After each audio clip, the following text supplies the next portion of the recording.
was because of the Aragalaya that Gotabaya Rajapaksa had to resign.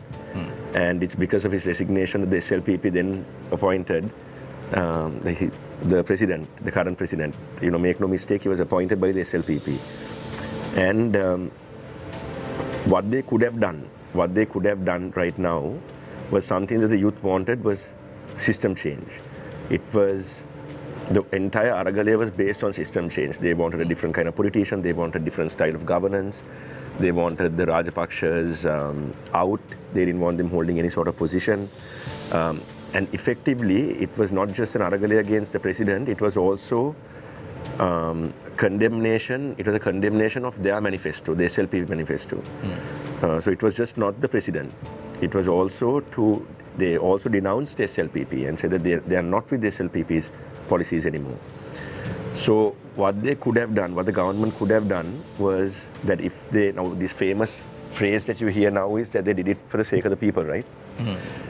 So there is another way of looking at it. What they could have done, if it was for the sake of the people, was to reach an agreement with the SLPP and say, look, we can only appoint a very limited cabinet. We can't accommodate everyone. Let's just get this IMF thing going. And once the IMF bailout package, once the first step is done, not a pre-draft, but once they start disbursing the funds, then let's go in for a general election. Because a general election, whether we like it or not, it's a mandate for the people, right? The people have to decide who they should be governed by. For example, I should decide who I need to pay tax to, or under which governance system I need to pay tax to. And that requires a mandate, that requires public support.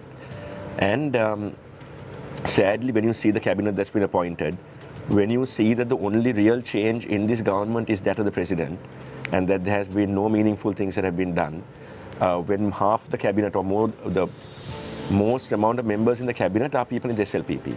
Now they'll obviously say, why didn't the SJB or why didn't the JVP take it? I don't know the JVP's reasoning behind, or the NPP's reasoning behind not taking it, but you know, Sajid Premadasa's theory was, you know, how can you take oath before someone who has been, when they ask him why he was on the white index of the prime ministership, how do you morally stand in front of someone that's ruined the country and take oath?